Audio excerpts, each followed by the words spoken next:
maeneo mbalimbali. Kwa mfano, zipo fedha za watumishi wa umma ambazo zilipaswa waajiri wazipeleke kwenye mifuko ya hifadhi ya jamii ili mwisho wa siku ziwafikie watumishi wale, lakini kwa ujanja hazikuweza kufikishwa. Former Minister of the 7th Phase government in Zanzibar have continued to hand over their offices to new ministers who were recently appointed by the President, Dr. Hussein Mwinyi, whereby the former Minister of State President's Office, Issa Haji Gavu, handed over his office to the new Minister of Constitution and Legal Affairs.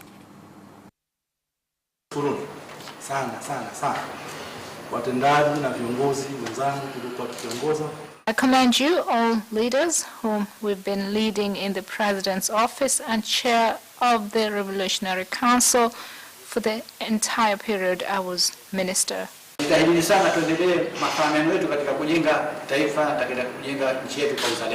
Nothing could help us more than patriotism. We must honor our President and all our leaders and realize that our President desires to bring development to our country.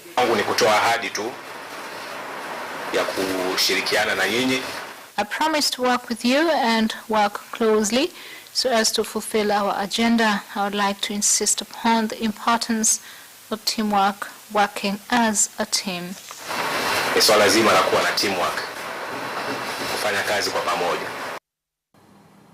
The National Environment Management Council has warned traders who sell and buy scrap metals that stern legal measures will be taken against them as the business has led to increase in sabotage of public infrastructure such as the standard gauge railway and roads.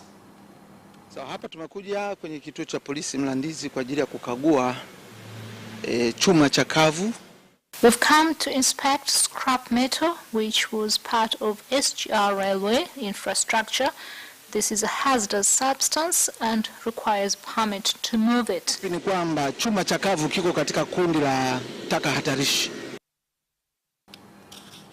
Residents in Kalambo District Rukwa region have expressed concern on rising prices for iron sheets, which have gone up from 280,000 to 330,000 shillings per bundle.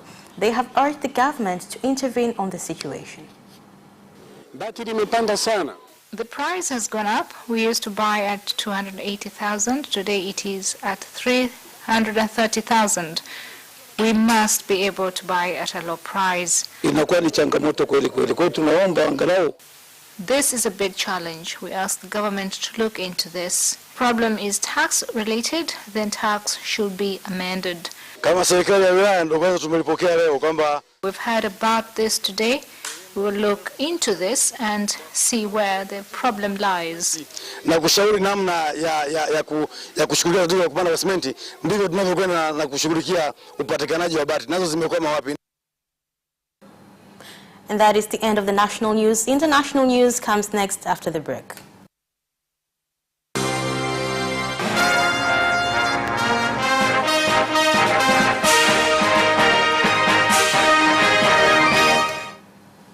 And in international news,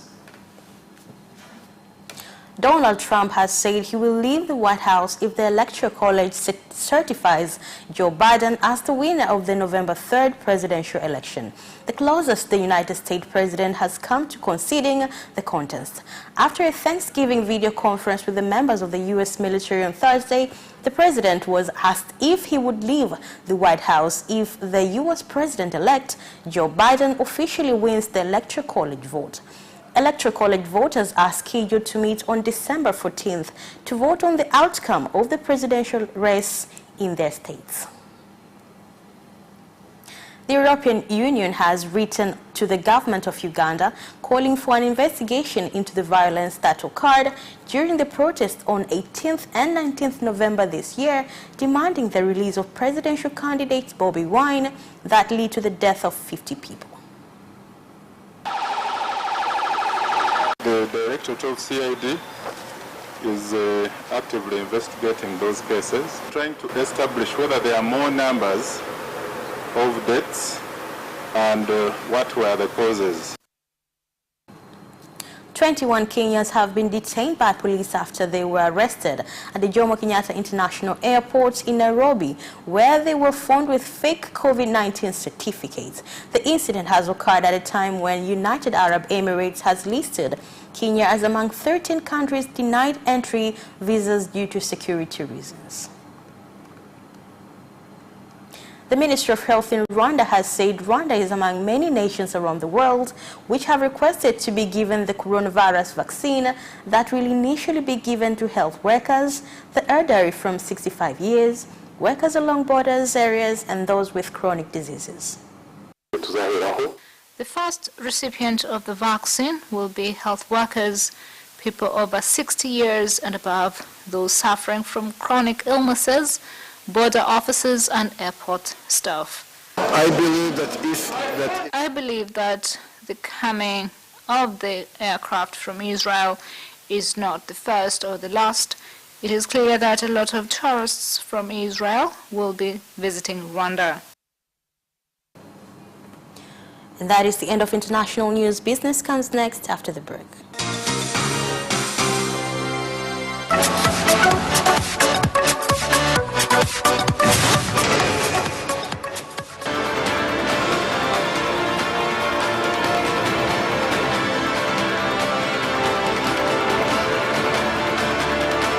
Watch Business Edition as we talk to business leaders and experts in sectors that are transforming Tanzania's economy.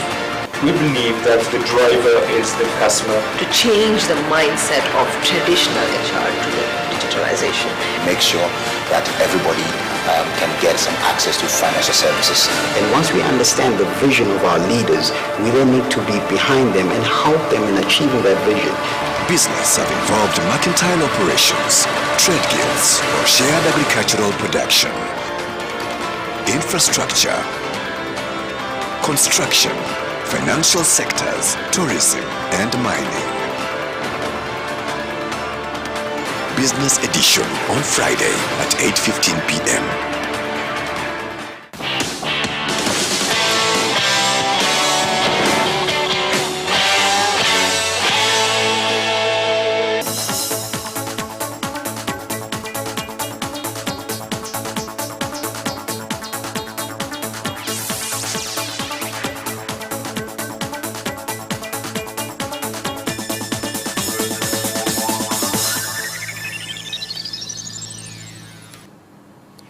And in business news, 53% of farmers in the country still uses the hand hoe, a situation that has contributed to low agriculture productivity. This was said by the acting director of tools from the Ministry of Agriculture, Anna Mwakalilo, when handing over 88 power tillers to farmers in Mbarali district and Mbeya region. Wale wauzaji kule kutokana na labda uhaba kidogo ambao unatokana na cement kwenda kwenye project zingine za serikali. We will work with the government to make sure that Tanzanians don't suffer, but the truth is we have not increased the price of cement. Na tutashirikiana na serikali kabisa kuhakikisha kwamba wananchi wa Tanzania hawaumii. More than 450 million shillings will be allocated to farmers from Manushi Sinde Cooperative Society in Moshi District, Kilimanjaro region, in order to improve coffee production after the farmers incurred losses due to falling of coffee prices in the global markets.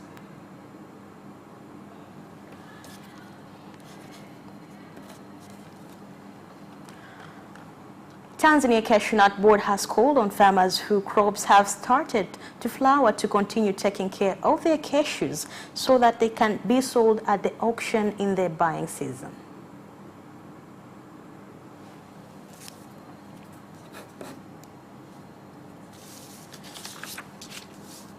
Farmers and increase the yield. If you look at how things are, and the union's position, you can see that there is someone who sees fair and is a thinker.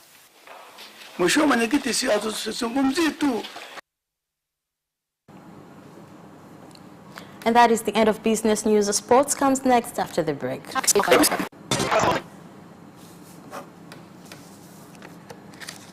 start from the Bolt.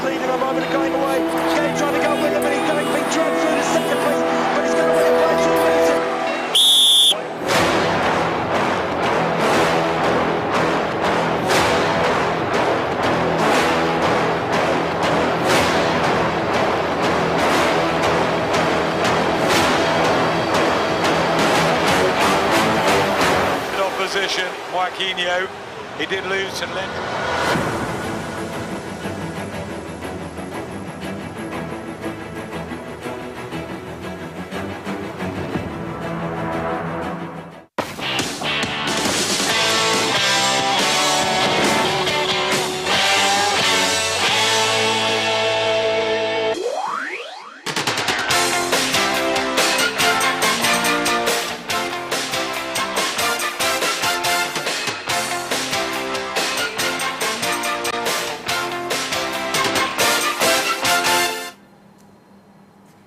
And in sports, Tanzania Mainland League's giant Azam FC have parted ways with head coach Aristika Sioaba and his counterpart Coastal Berson. Here's more. The ice cream makers reached a decision after recent struggles which have seen the team drop from top position. On Wednesday, the 2014 champions suffered a 1-0 loss at home to Yanga Sports Club, which greatly contributed to the club's decision. As Azam FC, we would like to notice our fans and football family at large that we have parted ways with head coach Aristika Sioaba on mutual consent, the Chamazi-based team announced on Thursday. The 2014 league champions have confirmed the immediate plans as they look for replacements. Boxer Zambian Simon Goma has boasted of defeating Ibrahim Class in tonight's GBC Champions fight. I can just urge many fans to come in numbers, to come and support me, to come and watch the fight tomorrow. I promise I'm going to beat him up. I'm going to beat Ibrahim Class.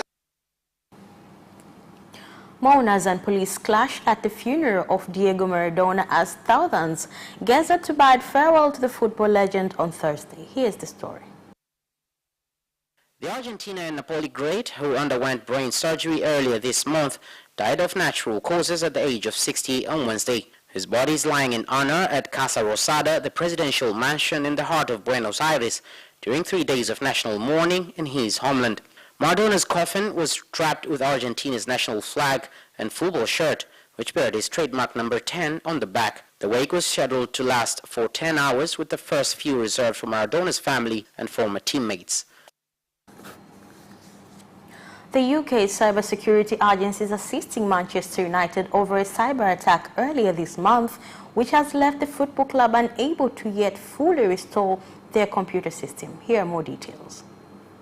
The Premier League club confirmed the hacking on 20th of November and said they were not aware of any breach of personal data associated with their fans and customers. As of last night, club staff still did not have access to email, and some other functions were also unavailable. The National Cybersecurity Center, NCSC, is now assisting them. A spokesperson said the NCSC is aware of an incident affecting Manchester United Football Club, and they are working with the organization and partners to understand impact. The club said they would not comment on who was responsible for this attack or the motives. Statement continued, this attack was by nature disruptive, but they are not currently aware of any fan data being compromised. The Premier League will be split down the middle when the national lockdown ends next week, with half of the division, 20 clubs able to welcome back fans, including those in Liverpool and London, and the other half not. Here are more details.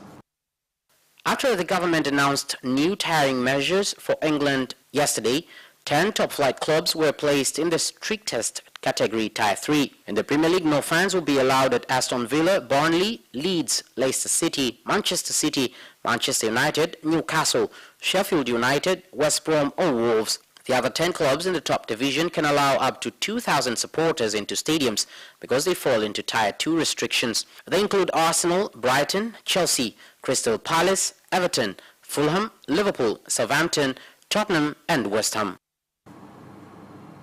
And that sports item ends our news bulletin. Thank you for watching and good night.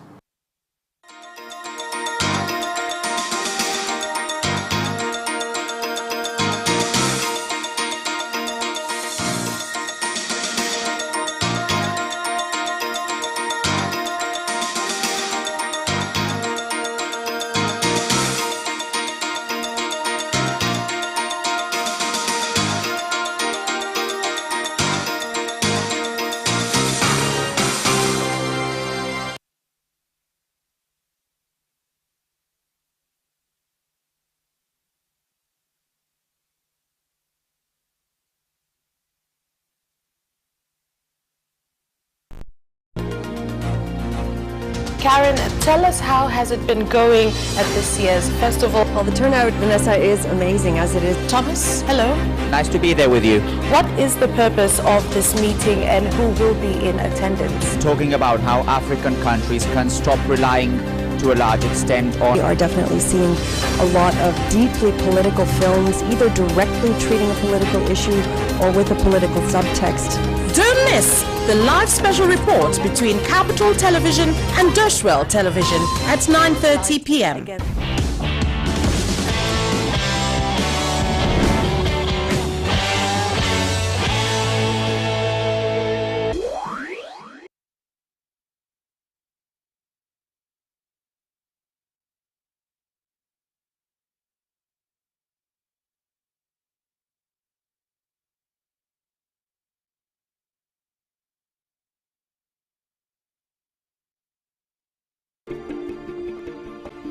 We are looking on to major projects coming into the country. We're looking onto the Stigler's Coach. We're looking onto the rapid transit. We're looking onto, the flyovers. We're looking onto the road infrastructure. The translation of this macroeconomic parameters onto individual gains. The totality of many other sectors have been growing.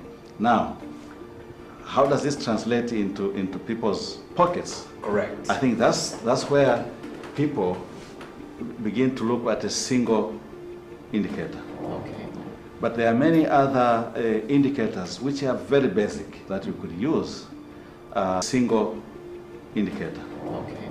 But there are many other indicators which are very basic that you